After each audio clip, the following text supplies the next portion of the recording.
Le livre des juges, chapitre 3. Voici les nations que l'Éternel laissa pour éprouver par elles Israël, tous ceux qui n'avaient pas connu toutes les guerres de Canaan.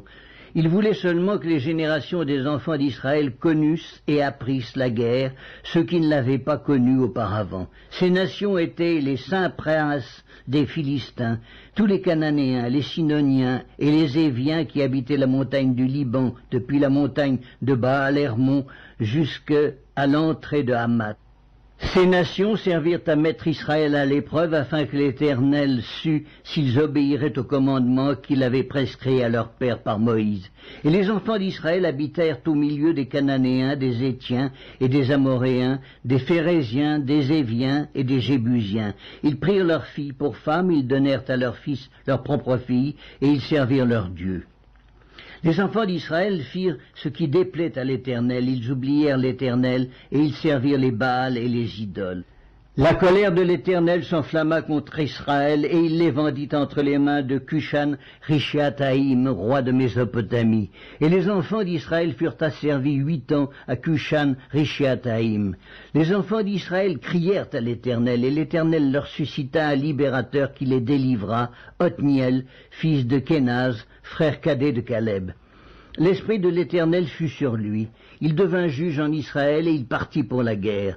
L'Éternel livra entre ses mains Cushan-Rishathaïm, roi de Mésopotamie, et sa main fut puissante contre Cushan-Rishathaïm. Le pays fut en repos pendant 40 ans, et Othniel, fils de Kénaz, mourut. Les enfants d'Israël firent encore ce qui déplaît à l'Éternel, et l'Éternel fortifia Églon, roi de Moab, contre Israël, parce qu'ils avaient fait ce qui déplaît à l'Éternel. Églon réunit à lui les fils d'Ammon et les Amalécites, et il se mit en marche. Il battit Israël, et ils s'emparèrent de la ville des palmiers. Et les enfants d'Israël furent asservis 18 ans à Églon, roi de Moab.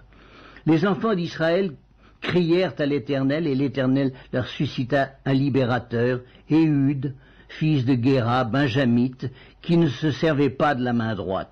Les enfants d'Israël envoyèrent par lui un présent à Églon, roi de Moab. Éhud se fit une épée à 2 tranchants, longue d'une coudée, et il la ceignit sous ses vêtements au côté droit. Il offrit le présent à Églon, roi de Moab. Or Églon était un homme très gras. Lorsqu'il eut achevé d'offrir le présent, il renvoya les gens qui l'avaient apporté. Il revint lui-même depuis les carrières près de Gilgal, et il dit « Ô roi, j'ai quelque chose de secret à te dire. » Le roi dit « Silence !» et tous ceux qui étaient auprès de lui sortirent. Éhud l'aborda comme il était assis seul dans sa chambre d'été et dit « J'ai une parole de Dieu pour toi. » Églon se leva de son siège. Alors Éhud avança la main gauche, tira l'épée de son côté droit et la lui enfonça dans le ventre. La poignée même entra après la lame, et la graisse se referma autour de la lame, car il ne retira pas du ventre l'épée qui sortit par derrière. Éhud sortit par le portique, ferma sur lui les portes de la chambre haute et tira le verrou. Quand il fut sorti, les serviteurs du roi vinrent et regardèrent. Et voici, les portes de la chambre haute étaient fermées au verrou. Ils dirent sans doute, ils se couvrent les pieds dans la chambre d'été.